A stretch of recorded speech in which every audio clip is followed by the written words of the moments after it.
Bismillahirrahmanirrahim. Alhamdulillahi Rabbil alamin.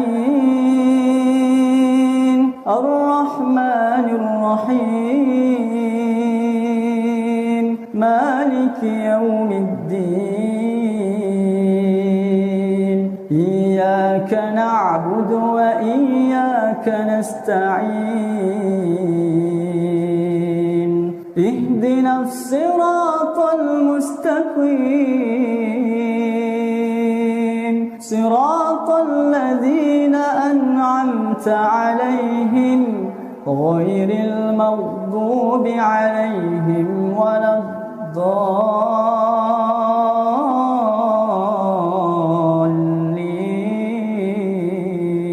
Halo semua, kita sering mendengar, klaim Al-Quran adalah wahyu dari Allah. Tidak ada kesalahan di dalamnya. Tetapi masalahnya adalah, kenyataannya ada banyak kesalahan di dalam Al-Quran. Pada video ini kita akan membahas salah satu aspek kesalahan di dalam Al-Quran, yaitu aspek sejarah. Sedikitnya ada 3 kesalahan sejarah di dalam Al-Quran. Dari 3 kesalahan ini, kita bisa melihat dengan jelas bahwa Al-Quran bukan wahyu dari Allah. Jadi simak video ini sampai selesai ya.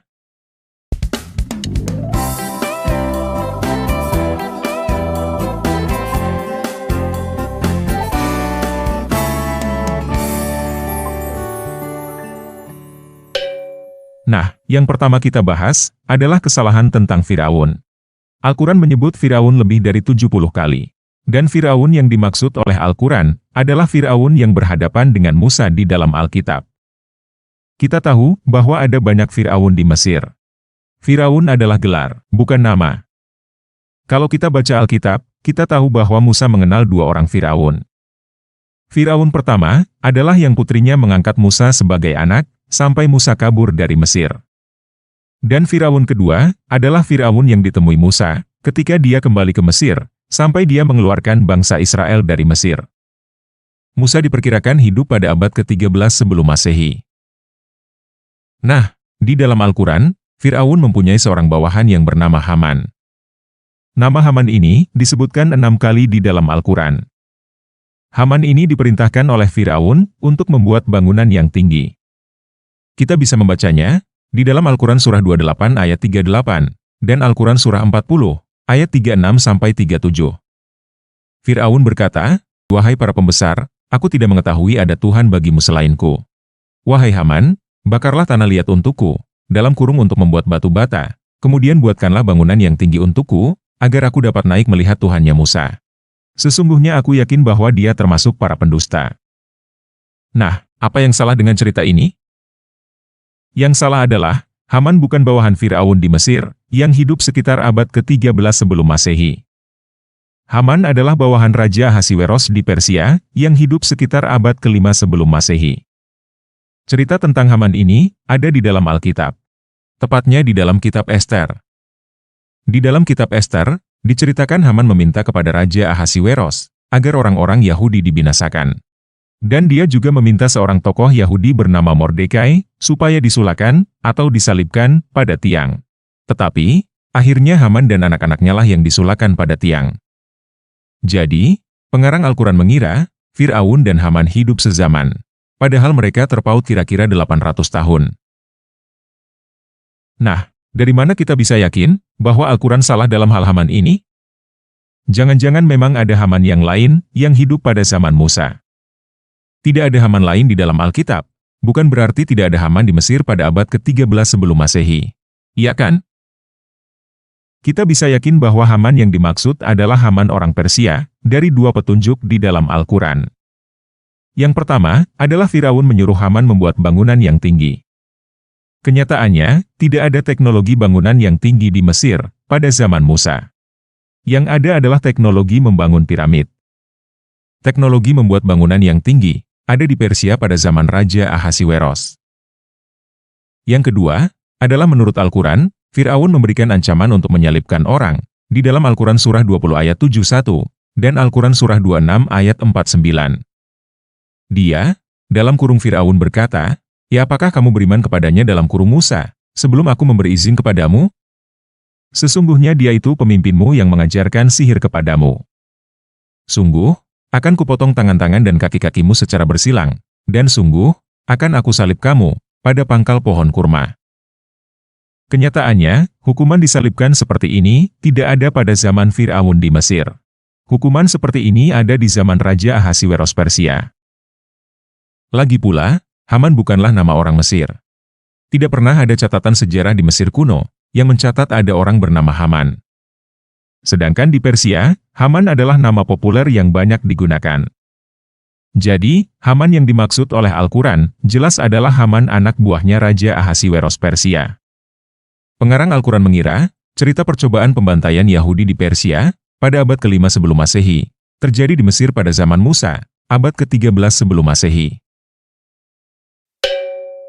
Nah, mungkin kamu masih tidak yakin bahwa ini adalah kesalahan sejarah Al-Quran. Mungkin kamu masih mengira, Al-Quran adalah wahyu dari Allah yang tidak mungkin salah. Jadi, sekarang kita akan melihat kesalahan sejarah kedua, yang persis sama polanya, dengan kesalahan tentang Fir'aun dan Haman tadi. Al-Quran Surah 19 ayat 28 berkata, "Wahai saudara perempuan Harun, dalam kurung Maryam, ayahmu bukan seorang yang berperangai buruk, dan ibumu bukan seorang perempuan pesina." Jadi, menurut Al-Quran, Maryam ibu Isa adalah saudara Harun. Siapakah Harun yang dimaksud? Al-Quran menyebut nama Harun sebanyak 19 kali, dan semuanya mengacu pada saudara Musa. Contohnya jelas di dalam Al-Quran Surah 25 ayat 35. Sungguh, kami telah menganugerahkan kitab dalam kurung Taurat kepada Musa, dan menjadikan Harun, saudaranya, untuk menyertai dia sebagai wazir dalam kurung pembantu. Apa yang salah dengan hal ini? Alkitab mencatat, Musa memang mempunyai saudara lelaki bernama Harun, dan saudari perempuan bernama Maryam. Ini bisa kita lihat di dalam Alkitab, 1 Tawarikh 6 ayat 3. Anak-anak Amram, ialah Harun, Musa, dan Miriam. Seperti yang telah kita ketahui sebelumnya, Musa, dan tentunya beserta saudara-saudarinya, hidup pada abad ke-13 sebelum Masehi. Sedangkan jika Maryam ibu Isa yang dimaksud oleh Al-Quran, adalah Maria ibu Yesus, maka Maryam ibu Isa itu, hidup pada abad pertama. Ada selisih sekitar 1300 tahun, antara Miriam saudari Musa, dengan Maria ibu Yesus. Yesus itu bukan keponakan Musa. Jadi, pengarang Al-Quran sekali lagi salah sejarah. Pengarang Al-Quran mengira, Maria ibu Yesus adalah orang yang sama dengan Maryam saudara Musa. Nah, banyak ulama yang berusaha menutupi kesalahan sejarah Al-Quran ini, dengan berkata, saudara perempuan Harun di dalam Al-Quran Surah 19 ayat 28, artinya bukan saudara perempuan Harun. Ada yang berkata, itu hanya sapaan. Ada yang berkata, itu Harun yang lain, bukan saudara Musa. Dan masih banyak ulama yang mencoba mencari alasan-alasan lain untuk menutupi kesalahan sejarah Al-Quran ini. Jadi bagaimana kita bisa yakin bahwa Al-Quran memang salah, mengira Maria ibu Yesus dengan Maryam saudara Musa? Jawabannya adalah karena Al-Quran Surah 66 ayat 12 menyebut Maryam ibu Isa sebagai putri Imran. Demikian pula Maryam putri Imran yang memelihara kehormatannya, lalu kami meniupkan ke dalam rahimnya sebagian dari roh dalam kurung ciptaan kami, dan yang membenarkan kalimat-kalimat Tuhannya dan kitab-kitabnya, serta yang termasuk orang-orang taat. Tadi kita sudah baca, Alkitab mencatat di dalam 1 Tawarikh 6 ayat 3, ayahnya Musa Harun dan Miriam, adalah Amram. Imran adalah pelafalan Arab dari Amram. Seperti pelafalan Ibrahim untuk Abraham.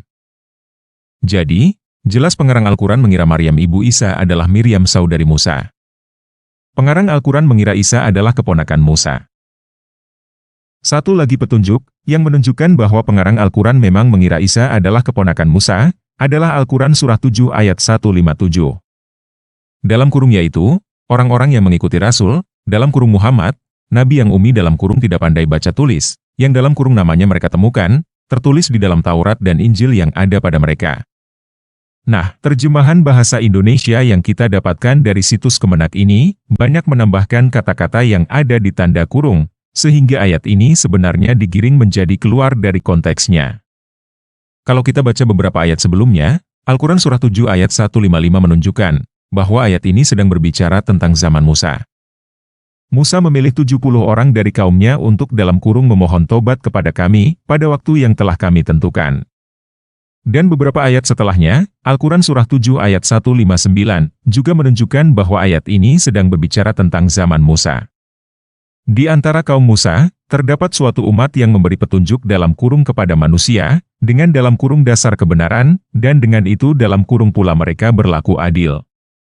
Jadi, jika kita mau jujur dengan terjemahan, seharusnya Al-Quran Surah 7 ayat 157, pasti berbicara tentang zaman Musa juga. Nah, apa yang salah dengan ayat ini? Yang salah pada Al-Quran Surah 7 ayat 157 ini, adalah ayat ini menyebut Taurat dan Injil yang ada pada mereka. Mereka yang dimaksud di dalam Al-Quran Surah 7 ayat 157, adalah orang-orang Yahudi pada zaman Musa. Kenyataannya belum ada Injil di zaman Musa. Injil muncul pada abad pertama, sekitar 1300 tahun setelah Musa meninggal.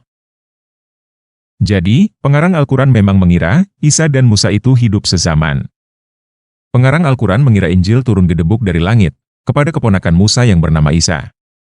Ini adalah kesalahan sejarah, dengan pola yang persis sama seperti kesalahan sejarah Firaun dan Haman, yang tadi kita bahas. Nah, supaya teman-teman lebih yakin lagi, Al-Quran mengulangi pola kesalahan sejarah yang sama, kita melihat kesalahan sejarah yang ketiga, yaitu kesalahan tentang Samiri. Nama Samiri disebut 5 kali dalam Al-Quran. Surah 20 ayat 85-99. Karena terlalu panjang, kita bacakan ayat 88 aja ya. Dalam kurung dari perapian itu, kemudian dia, dalam kurung Samiri, mengeluarkan untuk mereka patung berwujud anak sapi yang bersuara. Mereka lalu berkata, inilah Tuhanmu dan Tuhan Musa, tetapi dia, dalam kurung Musa, telah lupa dalam kurung bahwa Tuhannya di sini. Jadi ini berbicara tentang Samiri, yang lagi-lagi hidup pada zaman Musa. Kalau teman-teman tanyakan kepada Muslim, siapa Samiri? Mereka tidak tahu. Jadi siapakah Samiri? Yuk kita baca 1 Raja-Raja 12, ayat 26-29. Maka berkatalah Yerobeam dalam hatinya, kini mungkin kerajaan itu kembali kepada keluarga Daud. Jika bangsa itu pergi mempersembahkan korban sembelihan di rumah Tuhan di Yerusalem, maka tentulah hati bangsa ini akan berbalik kepada Tuhan mereka, yaitu Rehabeam, Raja Yehuda. Kemudian mereka akan membunuh aku, dan akan kembali kepada Rehabeam, Raja Yehuda. Sesudah menimbang-nimbang, maka Raja membuat 2 anak lembu jantan dari emas. Dan ia berkata kepada mereka, sudah cukup lamanya kamu pergi ke Yerusalem. Hai Israel, lihatlah sekarang Allah-Allahmu, yang telah menuntun engkau keluar dari tanah Mesir. Lalu ia menaruh lembu yang satu di Betel, dan yang lain ditempatkannya di Dan. Jadi, pada abad ke-10, sekitar 300 tahun setelah Musa meninggal, dan setelah Salomo meninggal, kerajaan Salomo terpecah menjadi kerajaan Israel yang dipimpin Yerobeam, dan kerajaan Yehuda yang dipimpin Rehabeam. Dan Yerobeam membuat patung lembu emas, seperti yang dilakukan orang-orang Israel pada zaman Musa. Kerajaan Yehuda, ibu kotanya adalah Yerusalem. Kerajaan Israel, ibu kotanya adalah Samaria. Yuk kita baca, Hosea 8 ayat 5-6. Aku menolak anak lembumu, hai Samaria. Murkaku menyala terhadap mereka.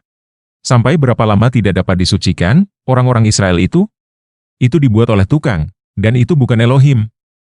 Sungguh, akan menjadi serpih anak lembu Samaria itu. Jadi, sebenarnya ada 2 cerita tentang patung lembu emas di dalam Alkitab. Pengarang Al-Quran, sekali lagi mengira 2 peristiwa yang berbeda ini sama, dan terjadi pada zaman Musa. Sehingga pengarang Al-Quran mengira, Samaria adalah nama orang, yang dalam pelafalan Arab menjadi Samiri, yang hidup pada zaman Musa, dan membuat patung anak sapi yang bersuara. Jadi, sekarang kita sudah mempunyai 3 bukti kesalahan sejarah Al-Quran, dengan pola yang sama. Dari sini kita bisa mengambil kesimpulan, bahwa pengarang Al-Quran kebingungan dengan sejarah Yahudi. Pengarang Al-Quran mengira, semua cerita dan tokoh di dalam Alkitab, hidup sezaman dengan Musa, atau cuma berbeda beberapa generasi. Kebingungan pengarang Al-Quran ini, sebenarnya bisa terlihat dengan hilangnya dimensi waktu di dalam Al-Quran. Al-Quran tidak mempunyai dimensi waktu, dan tidak mengenal kronologi. Cerita-cerita di dalam Al-Quran, loncat-loncat sana-sini tidak nyambung. Kacau balau, tidak tahu peristiwa mana yang duluan, yang mana yang belakangan.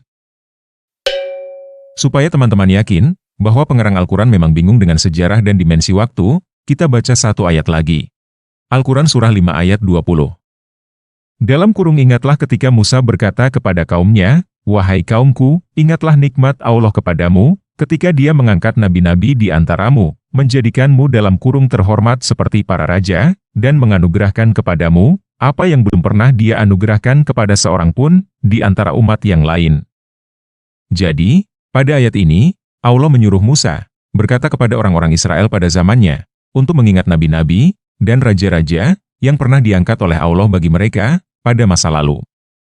Pertanyaannya adalah, memangnya sebelum Musa ada nabi dan raja bagi orang-orang Israel? Tidak ada. Bagi orang Israel, Adam, Nuh, Abraham dan lain-lainnya itu bukan nabi. Lagi pula, pada zaman Adam, Nuh, Abraham dan lainnya, belum ada yang namanya orang Israel. Jadi, pengarang Al-Quran tidak tahu bahwa tidak ada nabi dan raja bagi dan dari orang Israel sebelum Musa. Pengarang Al-Quran tidak tahu sejarah. Dan semua cerita tentang orang-orang Yahudi dikompres menjadi waktu datar, yaitu zaman Musa. Nah, sebagai penutup, saya mau memberikan satu kesalahan sejarah lagi, supaya teman-teman mengerti bagaimana cara pengarang Al-Quran berpikir tentang masa lalu.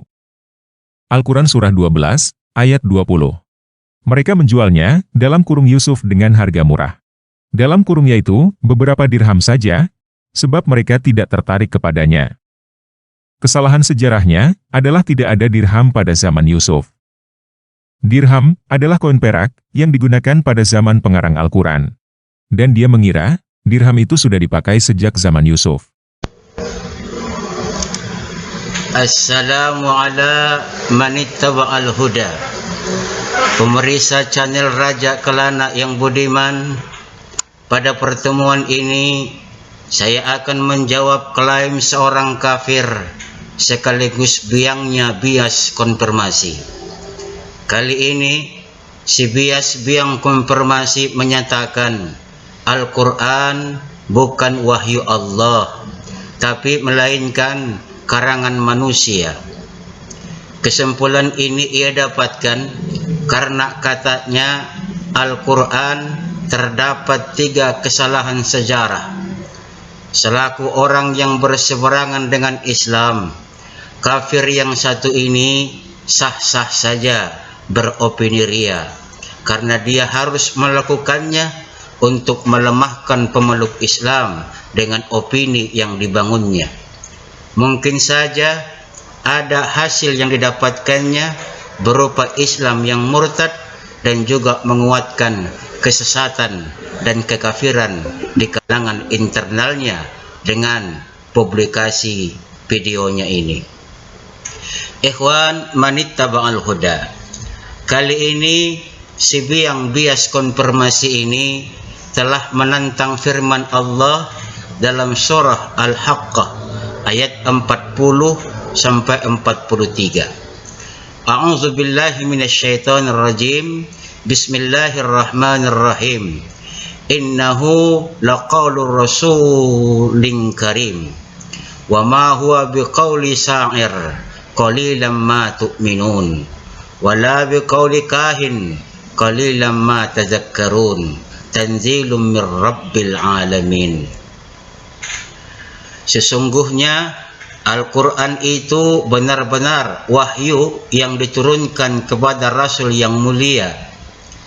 Ya, Al-Quran bukanlah perkataan seorang penyair. Sedikit sekali kamu beriman kepadanya.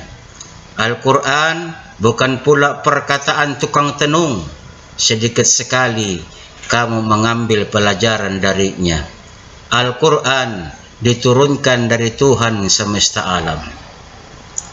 Si biang bias konfirmasi menyatakan Quran karangan manusia karena terdapat kesalahan sejarah.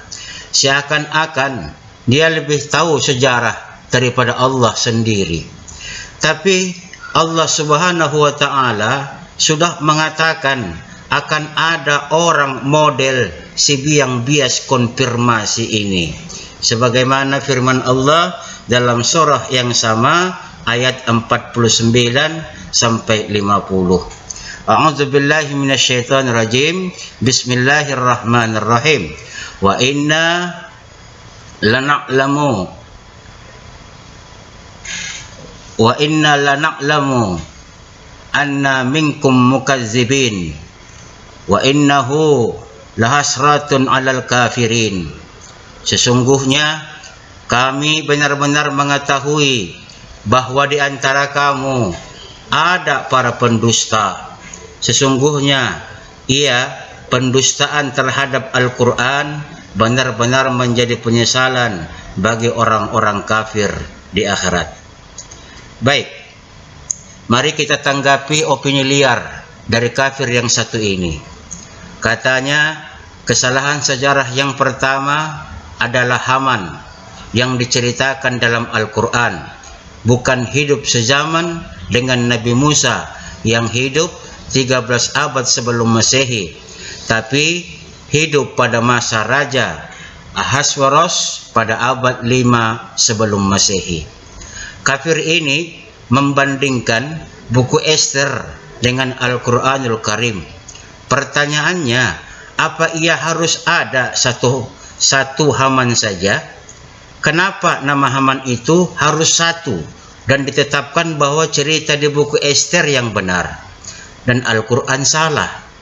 Jawaban si biang bias konfirmasi adalah, pertama, bahwa tidak ada bangunan yang tinggi di zaman Nabi Musa sebagaimana diperintahkan Fir'aun kepada Haman di Mesir untuk memanah Tuhan Nabi Musa sebagaimana termaktub dalam surah Al-Qasas ayat 38. Tapi bangunan tinggi hanya di Persia.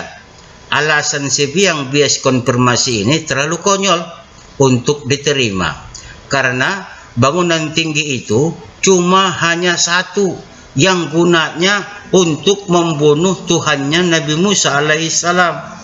Menurutmu, apakah bangunan tinggi itu harus ada sampai 8 abad kemudian, sementara ia hanya tumpukan tanah liat yang dibakar dan disusun setinggi mungkin? Satu hal yang membuktikan keberadaan Haman di zaman Nabi Musa adalah piramid yang banyak di Mesir, karena itu piramid karya tangan dari Haman ini. Kemudian yang kedua, Anda mengatakan bahwa tidak ada hukum salib di zaman Nabi Musa karena termaktub pada surah Thaha ayat 71. Biang bias konfirmasi. Kamu tahu tidak, salib itu dari bahasa apa? Inilah kebiasaan kalian yang mencatut bahasa orang tapi memaknainya sesuka nafsumu saja. Tanpa ragi, saya kasih tahu ya, salib yang kamu pahami dan kau tonton di film Yesus itu pemaknaan dari KBBI. Apa kata KBBI? Salib adalah Kamus Besar Bahasa Indonesia, dijelaskan bermakna: 1. 2 batang kayu yang bersilang. 2. Keris kayu bersilang, tempat Yesus dihukum orang Yahudi. 3. Tanda silang. Ini berarti bahwa makna salib yang disyarikan oleh KBBI di atas diambil dari bahasa Inggris cross, yang berarti tanda silang, palang atau kayu bersilang. Paham? Nah, lalu salib yang diserap KBBI itu dari bahasa Arab, dan itulah pengertiannya. Dan seenaknya kamu memaknai ayat salib yang dinukilkan pada Thaha ayat 71 sesuai pemikiranmu yang dangkal. Sekarang dengarkan makna salib dalam bahasa Arab yang mempunyai istilah kata salib diambil dari bahasa Arab saliba. Istilah ini hanya dijumpai dalam Al-Quran dan Al-Hadis.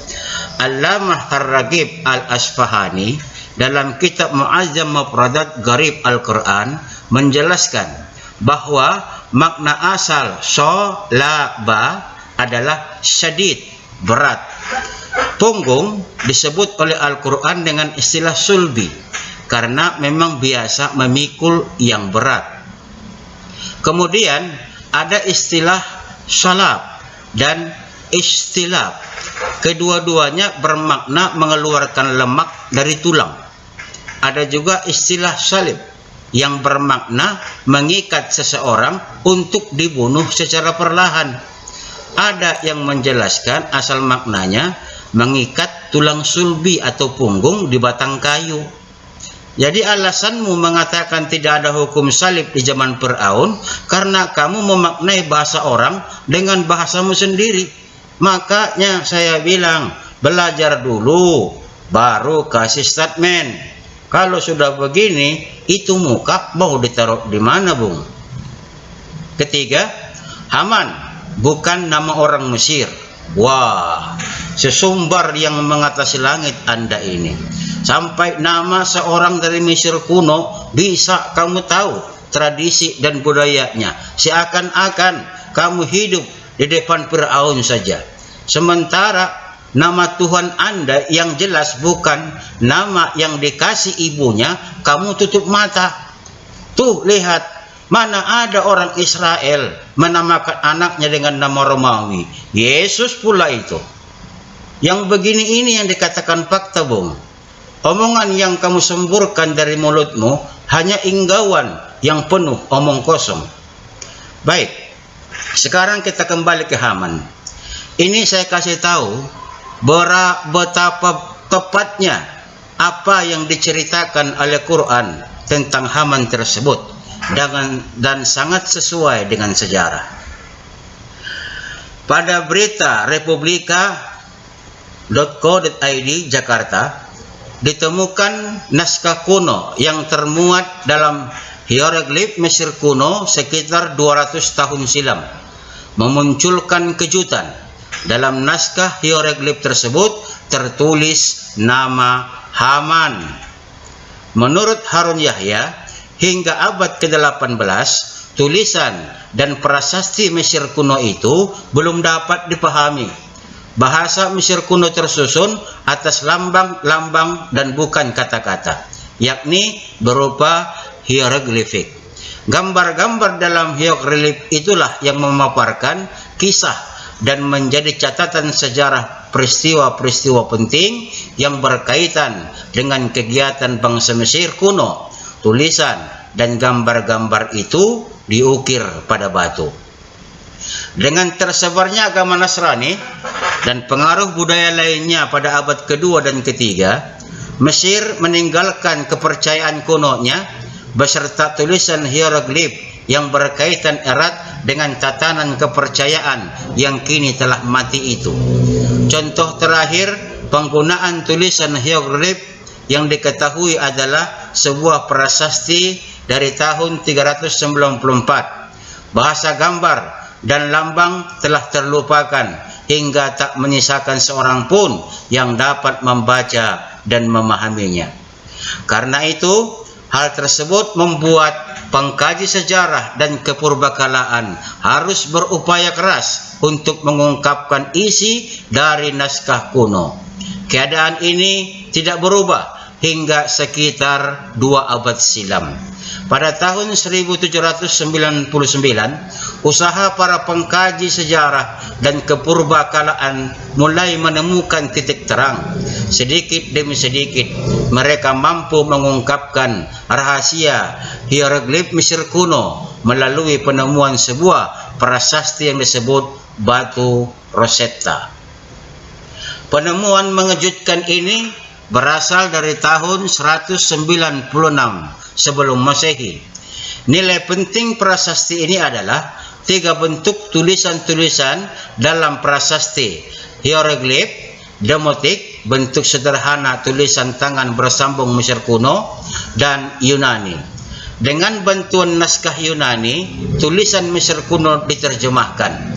Penerjemahan prasasti ini diselesaikan oleh orang Prancis bernama Jean-François Champollion.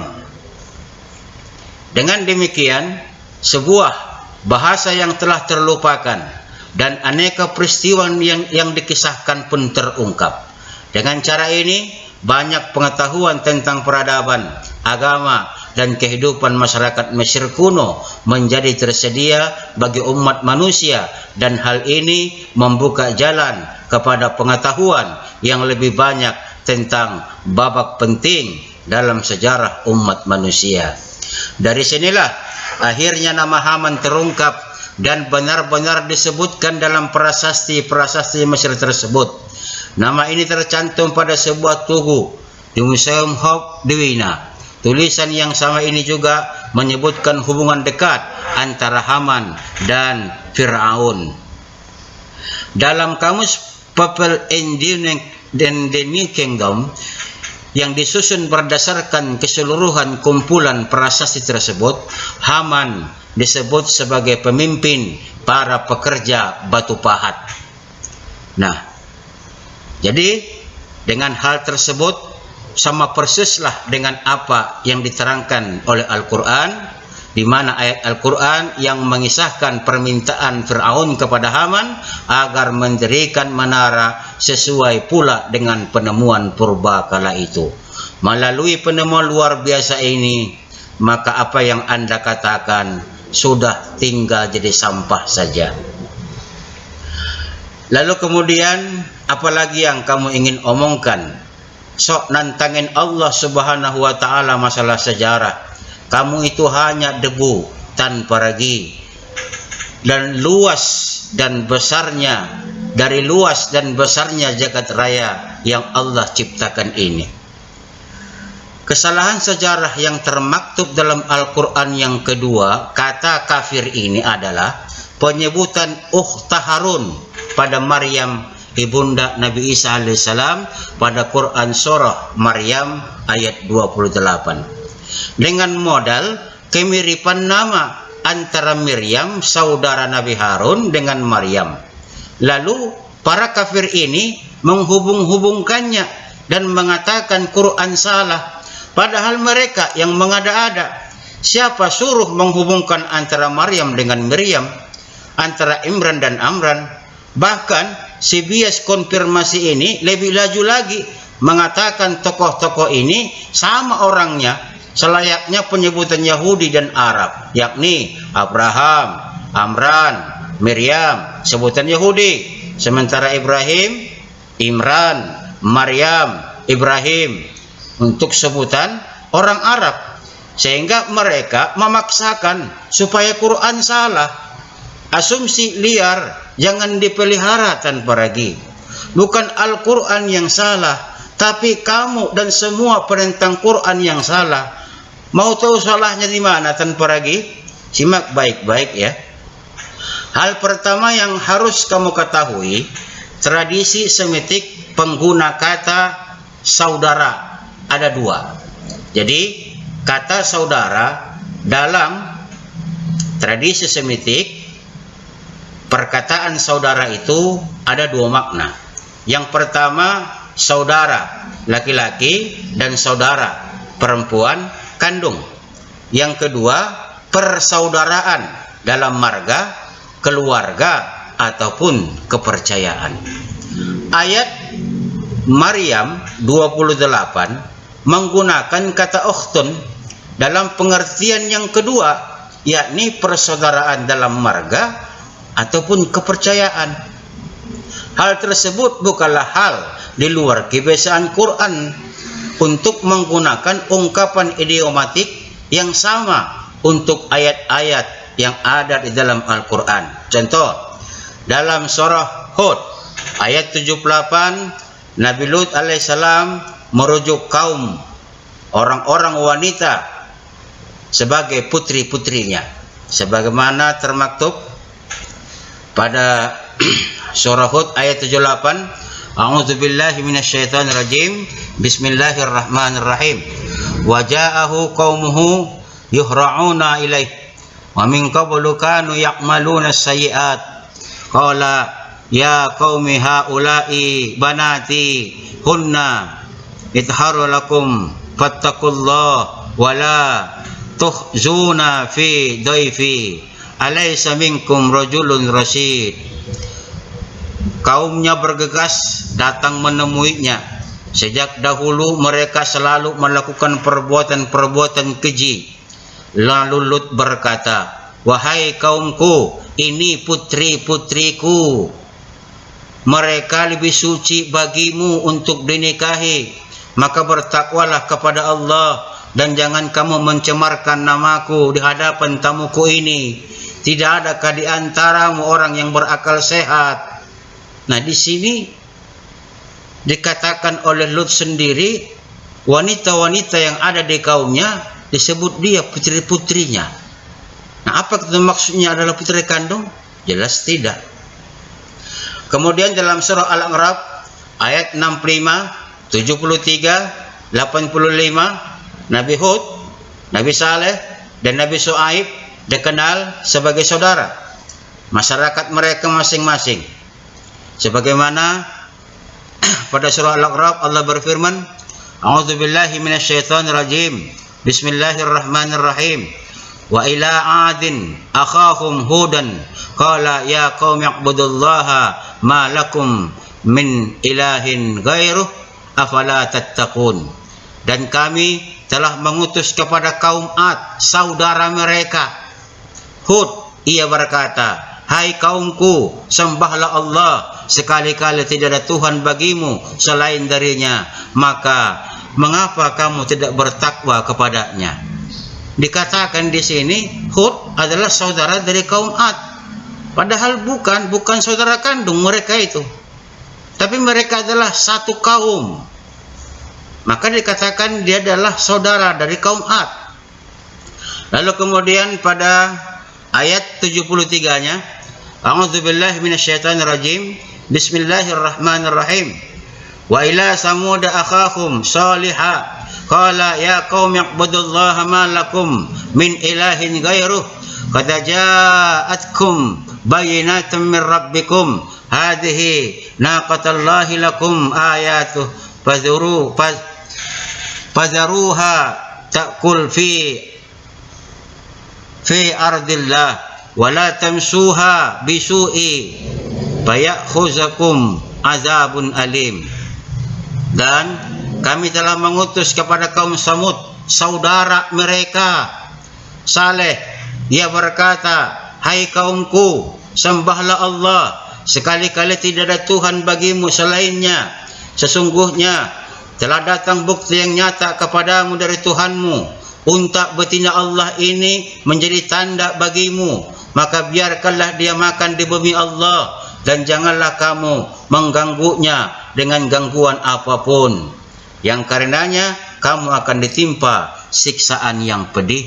Di sini juga dalam kaidah bahasa Arab, di mana Quran selalu menyatakan seperti idiom yang kedua, bahwa Saleh adalah saudara kepada kaumnya, padahal mereka bukan saudara kandung. Lalu kemudian pada ayat 85-nya, A'udzubillahi minasyaitonirrajim. Bismillahirrahmanirrahim. Wa ila madyana akhahum Shu'aiban qala ya qaumi ibudullaha ma lakum min ilahin ghairuh qad ja'atkum bayyinatan min rabbikum fa'awful kaila wal mizana wa la tabkhasun nasa asya'ahum wa la tufsidu fil ardi ba'da islahiha zalikum khairul lakum in kuntum mu'minin. Dan kami mengutus kepada penduduk Madyan, saudara mereka Shu'aib. Ia berkata, hai kaumku, sembahlah Allah, sekali-kali tidak ada Tuhan bagimu selainnya. Sesungguhnya telah datang kepadamu bukti yang nyata dari Tuhanmu, maka sempurnakanlah takaran dan timbangan, dan janganlah kamu kurangkan bagi manusia barang-barang takaran dan timbangannya, dan janganlah kamu membuat kerusakan di muka bumi sesudah Tuhan memperbaikinya. Yang demikian itu lebih baik bagimu jika betul-betul kamu orang-orang yang beriman. Nabi Shu'aib diutus kepada kaumnya disebut dengan saudaranya. Jadi ini harus kau pahami baik-baik tanpa ragu. Ada juga pada surah Qaf ayat 13 di mana kaum Lut disebutkan. A'udzubillahi minasyaitonirrajim. Bismillahirrahmanirrahim. Wa 'adun wa fir'aunu wa ikhwanu Lut. Demikian juga kaum Ad, Fir'aun dan saudara-saudara Lut. kok bisa dikatakan saudara-saudara Lut? Nah, inilah makna idiom yang dibiasakan dalam Quran, bahwa penyebutan saudara tidak harus saudara-saudara, tapi saudara dalam marga atau kaum atau kepercayaan. Sudah tahu bahwa saudara tidak hanya bermakna saudara kandung atau saudara? Nah, kalau sudah tahu bagus. Kalau sudah tahu, akan kita lanjut. Kemudian hal yang kedua yang harus kamu ketahui adalah konteks surat Maryam 28 itu. Yang mana konteksnya adalah pencibiran akan apa yang mereka lihat pada Maryam. Yahudi sangat tahu tentang Maryam yang dinajarkan ibunya dan diasuh oleh orang saleh Nabi Zakaria alaihissalam, yang mana mereka selaku turunan Lewi yang terkenal sebagai orang-orang saleh sejak dari Nabi Harun alaihissalam. Jadi untuk membuat Maryam semakin malu, yang dipelihara oleh orang-orang saleh kok bisa hamil dan punya anak di luar nikah. Jadi sekali lagi, perkataan Yahudi fasik itu dengan mengatakan ukhta Harun untuk mencemooh Maryam yang tadinya saleh, dinajarkan menjadi orang saleh, ditempatkan di bait suci, kemudian diasuh lagi oleh Nabi Zakaria alaihissalam yang moyangnya Nabi Harun selaku penjaga bait suci. Ini adalah kata penghinaan, karena mereka memahami Maryam itu dulunya sebelum kejadian itu adalah orang yang saleh, sesuai dengan apa yang dia terima bimbingan dari Zakaria selaku orang-orang yang menjaga bait suci sebagaimana Nabi Harun alaihissalam. Nah, orang-orang saleh yang mengajarinya, tetapi kok dia bisa hamil, mempunyai anak haram lagi. Itulah pemikiran orang-orang Yahudi yang begitu jahat menilai apa yang telah berlaku dari kehendak Allah kepada Siti Maryam untuk melahirkan Nabi Isa alaihissalam sebagai utusannya yang mulia. Saudara tanpa ragi, kalian memang rajanya rekayasa dan raja pelintir jika berhubungan dengan Al-Quran. Sementara di buku kalian sendiri ada dicatat dalam Matius 21 nomor 9, dan orang banyak yang berjalan di depan Yesus dan mengikutinya dari belakang berseru katanya, Hosana bagi anak Daud, diberkatilah dia yang datang dalam nama Tuhan, Hosana di tempat yang maha tinggi. Emangnya Yesua istri Nabi Daud yang melahirkan? Kan tidak. Jadi saudara tanpa ragi, kamu ini masih jauh untuk memberikan kesimpulan, sebab kesimpulan orang tak berilmu pasti aromanya asumsi liar penuh kebohongan. Ikhwan manittaba'al huda. Selanjutnya, si biang bias konfirmasi ini mengatakan bahwa surat Al-Isra ayat 157 adalah dasar bahwa Yesua adalah keponakan Musa, karena ayat itu ada kata Injil, sementara ayat itu bercerita tentang Yahudi di zaman Nabi Musa. Mana ada Injil di zaman Nabi Musa? Ini orang memang bias konfirmasi akut, membaca Al-Quran model baca catatan wartawan Bibelnya. Bung, surah Al-Isra ayat 157 itu adalah pengajaran karakter orang yang mendapatkan rahmat Allah, yang menjalankan perintah Allah, dan orang-orang yang beriman kepada ayat-ayat Allah, yakni apa yang termaktub pada Al-Isra 157. Itulah karakternya. Dan Quran itu diturunkan kepada Nabi Muhammad dan menyampaikan kepada manusia, termasuk Yahudi yang sudah menerima kitab Taurat dan Injil. Jadi tak akan pernah salah Quran itu. Hanya akalmu saja yang tak mampu untuk mentadaburi Al-Quran. Kamu yang dangkal pemikiran, kok nyalahin Quran? Jadi jangan aneh benyeleneh dong tanpa ragi. Kalau sudah tahu kamu umat terjemahan, tahu diri dong. Belajarlah lebih rajin. Belajarnya sama ulama. Jangan mengut opini orientalis yang bias konfirmasi atau pendeta pastor yang nafsirin terjemahan saja kalang kabut. Sudahlah, percayai saja. Satu ironi yang memalukan dan memilukan tanpa ragi. Baik, selanjutnya saudara tanpa ragi berbicara tentang Samiri sebagai alasan bahwa Quran salah dalam sejarah. Jadi Quran karangan manusia yang tidak tahu sejarah. Tanpa ragi menghubungkan kata Samiri dengan Yerobeam yang membuat patung anak lembu emas. Dan Yerobeam ini adalah Raja Israel yang beribu kota di Samaria. Lalu si biang bias konfirmasi ini menyatakan bahwa dua cerita yang berbeda itu dianggap sama oleh Quran. Kafir satu ini kenapa suka sekali mengada-ada ya? Seperti penyamaan Maryam dengan Miriam. Quran bermaksud begini, si kafir ini bermaksud begitu. Jadi yang begitu yang harus benar dan yang begini salah. Elo siapa gotak-gatik Quran? Dan harus kamu yang benar. Kamu bilang Samiri dalam Al-Quran yang benar adalah sebutan untuk ibu kota Israel, yakni Samaria, yang rajanya Yerobeam, pembuat patung anak lembu emas. Sekali lagi, jangan mengada-ada. Akalmu nggak berfungsi. Makanya semua yang kamu muncratkan di videomu tak ada mutunya. Perhatikan ya, biang bias konfirmasi.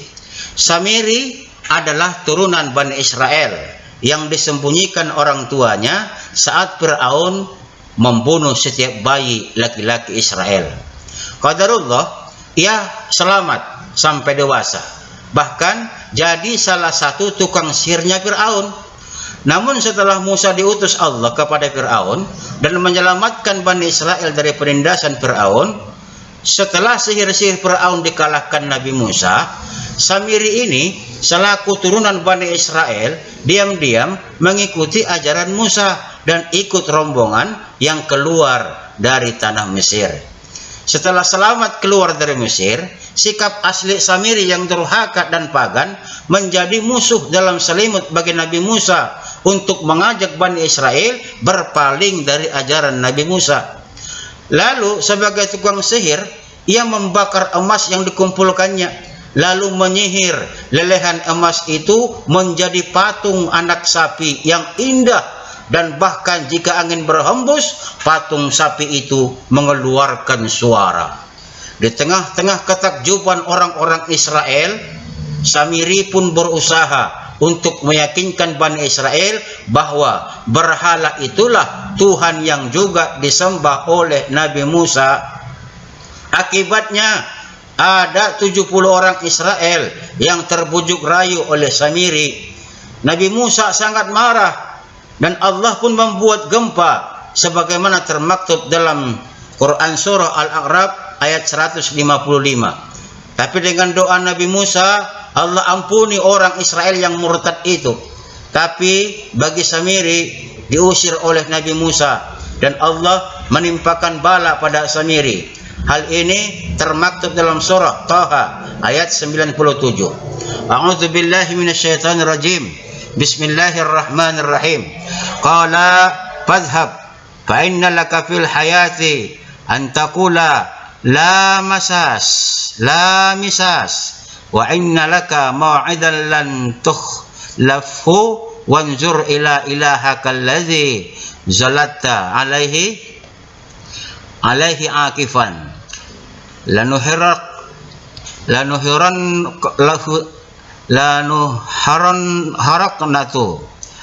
lanuharriqannahu summa lanansafinnahu fil yammi nasfa.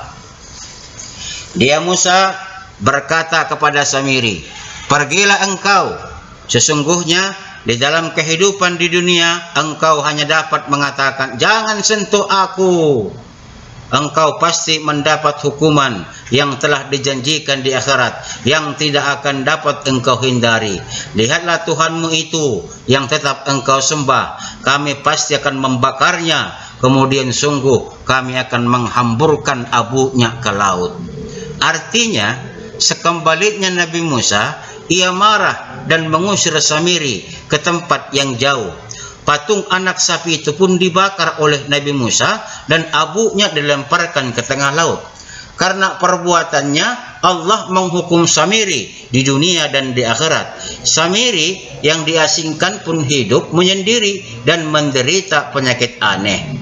Jika kulitnya disentuh orang lain, ia akan merasa panas yang membakar. Karena itulah Samiri hidup menyendiri dan selalu berseru, "Jangan sentuh kulitku, jangan sentuh kulitku." Begitu ceritanya biang bias konfirmasi. Jadi jangan mengada-ada, buat asumsi sendiri, itu tak baik. Menyebar kebohongan itu tidak benar. Tapi mau bagaimana lagi ya? Ajaran kepercayaanmu dilandaskan pada kebohongan. Jadi kamu tidak harus jadi pembohong. Mengatakan Allah kami bingung, padahal kamu sendiri diliputi kebingungan yang tidak berkesudahan. Karena akal kamu tidak berfungsi. Miras sekali dirimu tanpa lagi hidup dalam tipu daya dan dusta. Lagi-lagi akalmu tidak berfungsi. Al-Quran Allah diturunkan sebagai petunjuk dan panduan hidup, bukan buku cerita roman, bro. Akalmu yang tidak berfungsi itu, yang loncat-loncat karena tidak paham sistematika Al-Quran yang penuh mukjizat. Dan terakhir kamu mengatakan bahwa ada kesalahan sejarah pada Quran surah Al-Maidah ayat 20. Allah sudah benar mengatakan bahwa orang Israel banyak diberi nikmat kenabian. Betul enggak? Dari mereka kan banyak kalangan nabi. Dan mereka adalah umat pilihan. Betul tidak? Mereka umat pilihan. Dari dulu nabi diturunkan kepada mereka. Mereka dijadikan pilihan. Hukum-hukum yang diberikan kepada mereka tidak diberikan kepada orang atau bangsa lain. Hanya Bani Israel saja. Mereka umat pilihan. Lalu, bukankah awalnya Israel itu budaknya Fir'aun? Bertahun-tahun lamanya, hampir 300 tahun setelah Nabi Yusuf wafat. Lalu mereka, Allah merdekakan dan diberikan nikmat. Dapat membentuk keluarga yang merdeka. Bahkan memiliki pelayan, bak raja. Kesana bro pemahamannya. Lo biang bias konfirmasi, kenapa banyak bacot? Kalau kamu tidak ada disiplin ilmu Islam untuk mengkritisi agama Islam, tahu diri dikit lah. Jangan mempermalukan diri sendiri. Oke, tanpa lagi belajar dan belajar terus. Kalau sudah disiplin ilmu Qur'annya dikuasai, baru boleh berhak mengkritisi Al-Quran. Aku kasihan padamu bro.